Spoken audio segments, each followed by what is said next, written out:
La idea de esta mañana es que podamos leer, o podamos seguir leyendo, como vimos la semana pasada, lo que es 1 Corintios. Y hoy yo quiero ver 1 Corintios 2.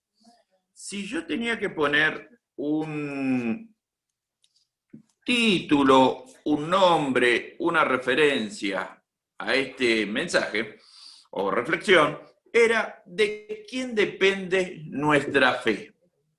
¿De quién depende nuestra fe? Uno de los grandes problemas que tenemos como cristianos es que muchas veces nuestra fe depende de circunstancias que no es Cristo. Depende de una persona, de una institución, de una situación económica, de una situación familiar estable, hasta depende de milagros. Esa dependencia hace que muchas veces perdamos nuestra fe. Dice Pablo, en la carta que él escribe en el capítulo 2, que veníamos leyendo ya cuando hablamos del 1, yo mismo, hermanos, cuando fui a anunciarles el testimonio de Dios, no lo hice con gran elocuencia y sabiduría. Me propuse más bien, estando entre ustedes, no saber de cosa alguna, excepto de Jesucristo y de este crucificado. Es más, me presenté ante ustedes con tanta debilidad que temblaba de miedo. No les hablé ni les prediqué con palabras sabias y elocuentes, sino con demostración del poder del Espíritu, para que la fe de ustedes no dependieran de la sabiduría humana, sino del poder de Dios. Es interesante que Pablo describe esta situación gráficamente, para mí, con una maravilla, con una frase maravillosa, ¿sí? Cuando, es más, me presenté ante ustedes con tanta debilidad que temblaba de miedo. ¿Sí? Pablo, recuerden, era alguien que tenía pergaminos y estudios suficientes para presentar con su sabiduría a Cristo. Él podía razonar ampliamente. Fue preparado en diferentes idiomas, fue preparado en diferentes literaturas. Era alguien que tenía esa capacidad. Y cuando él tiene que presentar a Cristo a personas que por ahí no tenían su capacidad, en vez de engrandecerse, en vez de decir, yo soy un fenómeno, dice claramente, lo hice con temor. Porque ese temor no es porque yo quería que creyeran en mí, sino creyeran en Cristo. Pablo renunció a su sabiduría para que los corintios creyeran en Cristo, el Cristo crucificado, no para que creyeran en él.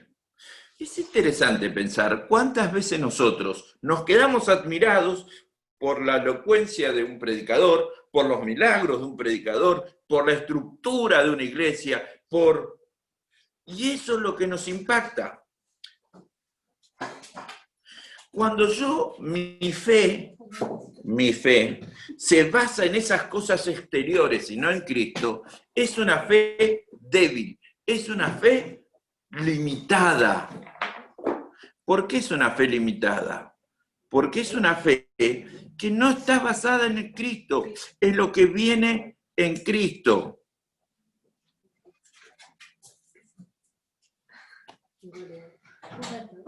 Las personas no fallan, las estructuras se vencen, tienen limitaciones, ¿sí?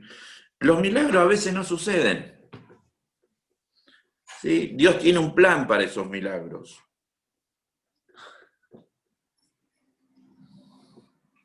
Pero mi fe no puede cambiar. Cuando mi fe cambia, es porque no estaba basada en Cristo Jesús, el que estaba en la cruz.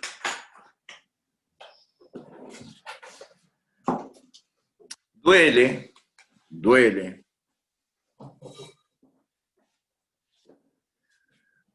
Muchas veces entramos en esa circunstancia, todos, yo mismo he entrado en esa circunstancia, donde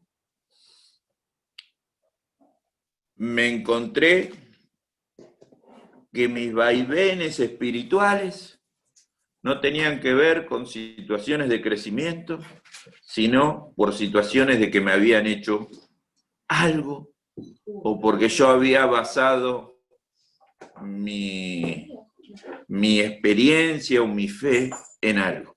Había una época, esto es viejo, aquellos que son viejos del Evangelio se van a dar cuenta, que había una canción que cantábamos, ¿sí? Quiero cantar una linda canción, ¿sí? Y la cantábamos, y que eso te lo ponían para que te rompa el corazón, y vos medio cantabas llorando, quiero cantar una linda canción, salía así, y después te dabas cuenta que el que está al lado tuyo era un desgraciado, y decís, ay Señor, qué mal me hace juntarme con este, entonces la canción se iba al diablo. Y empezamos, ¿y por qué no venía a la iglesia? No, porque me senté con Juan, que es un desgraciado. No, pero tu fe no, Juan, perdón, Juan, te utilicé Juan sin pensar en vos, Juan Fuente. Después me di cuenta que tengo que acordarme los nombres de todos para no usarlo de ejemplo. Con Pepito, no hay ningún Pepito. Menos mal que no se conectó mi suegro, que es Pedro, por ahí. ¿No? Pepito, y me cambia. Mi fe no cambia. Porque cuando mi fe se basa en Cristo, no mira alrededor, no mira la estructura, mira a Cristo. Pablo les va a decir a ellos, en el versículo 10, que cuando alguien basa su fe en Cristo, tiene esto que dice él que hace Dios con nosotros. Ahora bien, Dios nos ha revelado esto por medio de su Espíritu, pues el Espíritu lo examina todo hasta las profundidades de Dios. En efecto, ¿quién conoce los pensamientos del ser humano, sino su propio espíritu que está en él? Asimismo, nadie conoce los pensamientos de Dios, sino el Espíritu de Dios. Nosotros no hemos recibido el espíritu del mundo, sino el Espíritu que procede de Dios, para que entendamos lo que por su gracia Él nos ha concedido. Esto es precisamente de lo que hablamos, no con las palabras que enseña la sabiduría humana, sino con las que enseña el Espíritu. De modo que expresamos verdades espirituales en términos espirituales. Es interesante, Pablo acá hace algunas referencias al Espíritu de Dios y él plantea algo que nos tiene que llamar a la reflexión. ¿Sí? Cuando uno es espiritual, puede examinarlo todo y quedarse con lo que de lo que viene de Dios. Y darse cuenta de que hay cosas que no vienen de Dios. ¿Sí? Esto es como elegir un auto. ¿Sí? A mí me gusta elegir auto. Nunca puedo comprar auto. Pero a mí me gusta elegir auto y casas. Tampoco puedo comprar casas. Pero pasatiempo de ver casas. Digo que yo tengo en el Facebook ahora alguien que vende casa en Merlo, Moreno, Rodríguez, San Pedro, si alguno necesita propiedad. Hay una casa muy barata en Ruta 40 a $120.000, con pileta incluida. Diga mi nombre, pues voy a trabajar en Red Max. ¿No? Pero son cosas que a mí me gustan examinar. A veces a nosotros nos cuesta examinar y ver lo que viene de Dios y lo que no viene de Dios. De hecho, muchas veces estamos en esos problemas porque no nos damos cuenta. No nos damos cuenta de estas cosas. Ahora Pablo dice que cuando nosotros estamos basados en Dios, tenemos claro una cosa. Sabemos expresarnos con verdades espirituales, en términos espirituales. No utilizamos la elocuencia, ni utilizamos la ciencia de la neurociencia, ni utilizamos unas luces, ni utilizamos un traje, ni utilizamos nada. Porque cuando alguien está inspirado por Dios y las otras personas están mirando a Dios, no necesitan nada de lo otro para entender lo que Dios hace. Dios habla en los grandes templos y habla en las esquinas. Habla a través de una reunión o habla a través de grandes escenarios. Imagínense si los primeros apóstoles estuvieran en nuestra situación, o los primeros apóstoles estuvieran con nosotros y nosotros quejándonos porque no tenemos lugar para reunirnos, no tenemos templo, no podemos hacer esto, y los tipos eran perseguidos, tenían que predicar en cueva, no tenían ni Facebook, ni YouTube, ni Zoom, ni Meet, no tenían nada de esto. Y nosotros quejándonos, ay, no podemos juntar. ¿Saben lo que hubiera hecho Pedro? Nos hubiera dado una cachetada. Escúchame, la grande verdad se dice. Tienes diferentes medios. Cuando yo entiendo que mi fe está en Cristo, puedo percibir al Espíritu de Dios hablar a través de diferentes personas inspiradas por Dios. Es hermoso tener estructuras, a mí me encanta, me fascina. Yo ayer fui a la iglesia de Morón a repartir comida y me dijeron pase por un lugar y te tiran alcohol, te miden la presión no. Necesitaría tomarme la presión, pero bueno, me miden la temperatura. Tengo personas que me hablan a la vez, me entorpece la cabeza. Entonces, yo tengo 3 que opinan al mismo tiempo, entonces mi cabeza, que es limitada, funciona. Entonces te encanta, me regalaron un muffin, la verdad que a mí el muffin solo no me gusta, así que me regalaron un jugo, no me regalaron un dulce de leche. Yo creo que le están errando en ese lado, están yendo por el lado equivocado conmigo. Ahora, si yo me quedo con eso, digo, son unos genios, no estoy entendiendo la verdad espiritual.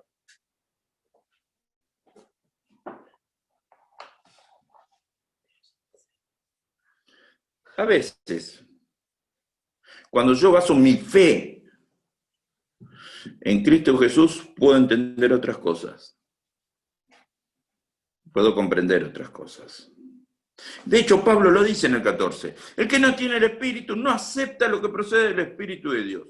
Pues para él es locura. No puede entenderlo porque hay que discernirlo espiritualmente. En cambio, lo que es espiritual lo juzga todo. Aunque él mismo no está sujeto a juicio de nadie, porque ¿quién ha conocido la mente del Señor para que pueda instruirlo? Nosotros, por nuestra parte, tenemos la mente de Cristo.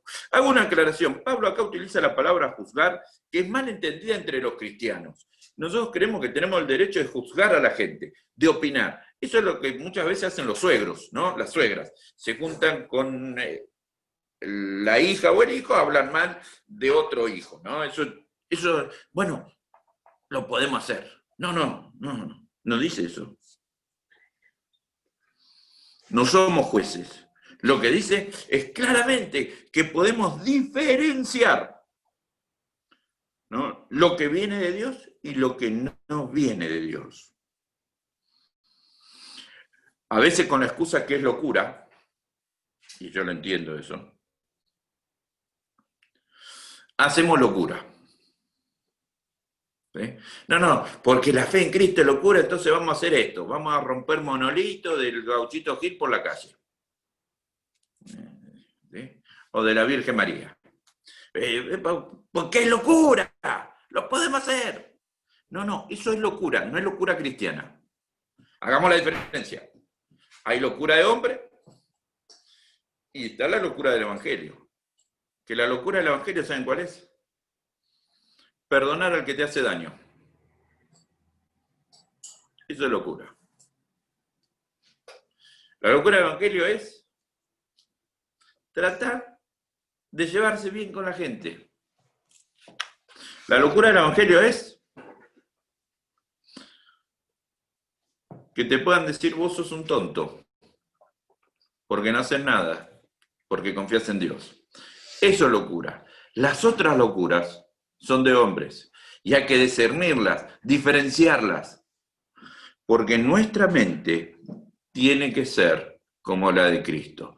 ¿Cómo fue Cristo? Recuerden que Cristo dijo, ama a tu Dios con todo tu corazón, con toda tu mente, y ama a tu prójimo. Esa es la mente de Cristo.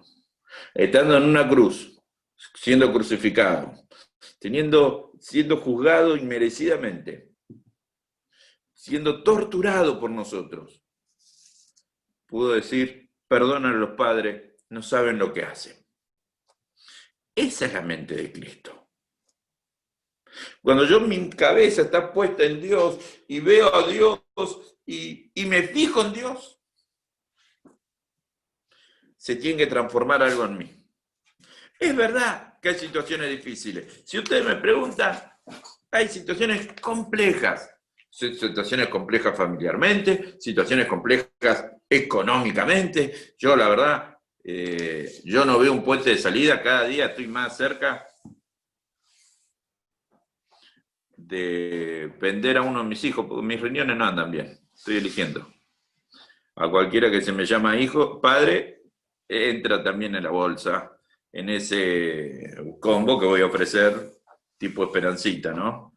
Uno puede cortar el pasto, la otra puede limpiar y la otra puede tocar el piano. Y la que está Estalia fue la primera que se fue al diablo. Dijo, no, este va a vender en cualquier momento. ¿No? Digo, nos vamos todos. Todos estamos en una situación económica difícil. La verdad que los impuestos siguen viniendo, las cosas se siguen rompiendo, nos postergamos muchas cosas. Ahora, mi fe no tiene que estar en lo económico.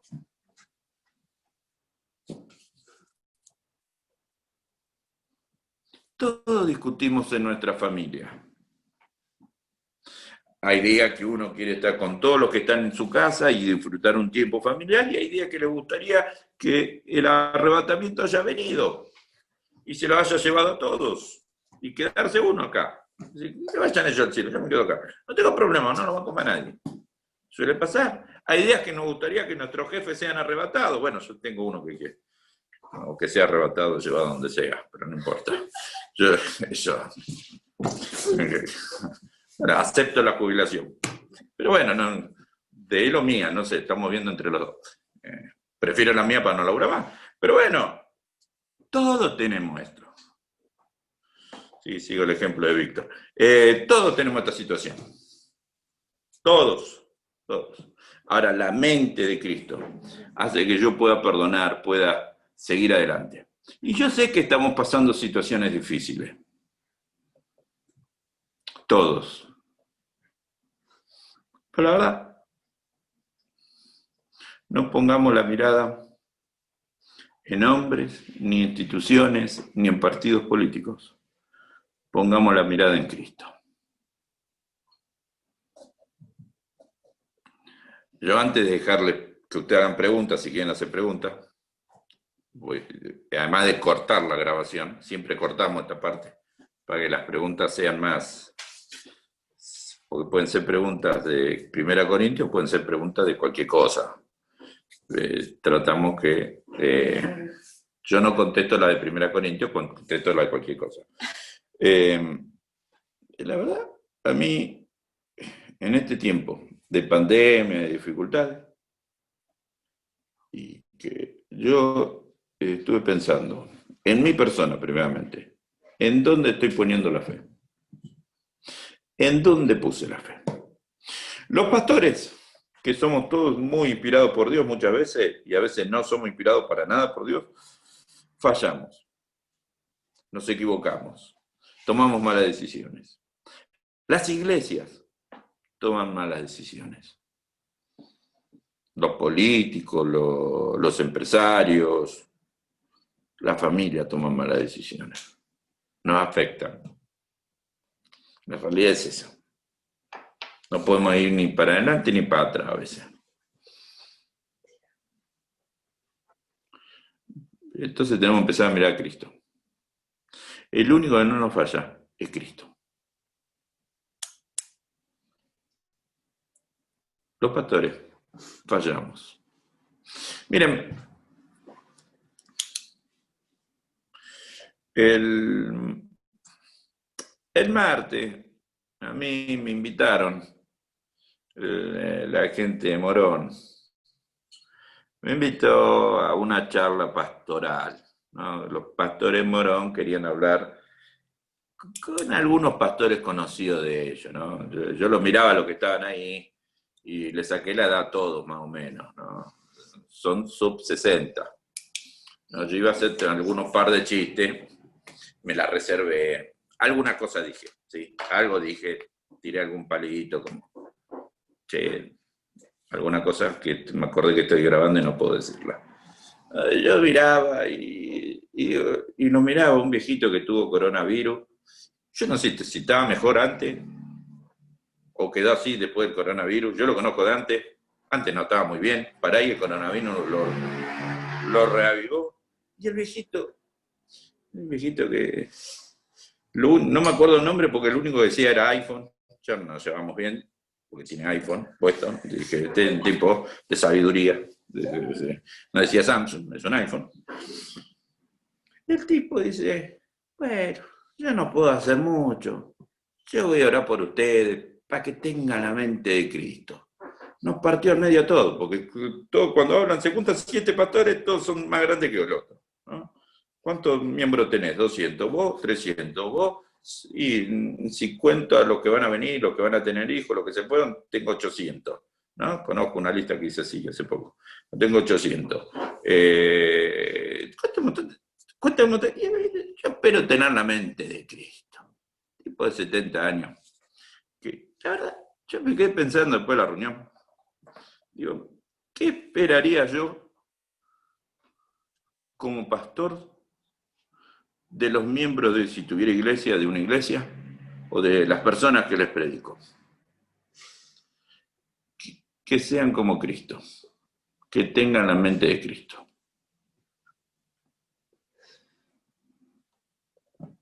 Porque la mente de Cristo es la que nos sostiene, es la que nos hace permanecer firmes, es la que nos ayuda a discernir espiritualmente lo que está bien y lo que está mal. Y yo creo que ese es el desafío que tenemos. Tener la mente de Cristo. Que nuestra fe dependa de Cristo y no de los hombres. Vamos a orar. Señor nuestro Dios, gracias por este tiempo, gracias por... Podemos encontrarnos con gente querida, Señor, gente querida en estos últimos 4 años, pero gente querida de casi 11 años, Señor, también, y gracias por lo que hiciste por nosotros. Que en cada uno de nosotros, en las familias que aquí están representadas, tu mente se forme. Que podamos depender de ti. Y si alguno está pasando algún problema en este tiempo, Señor, alguna dificultad, lo entendemos. Te pedimos que tú obres y te manifiestes. En nombre de Jesús. Amén.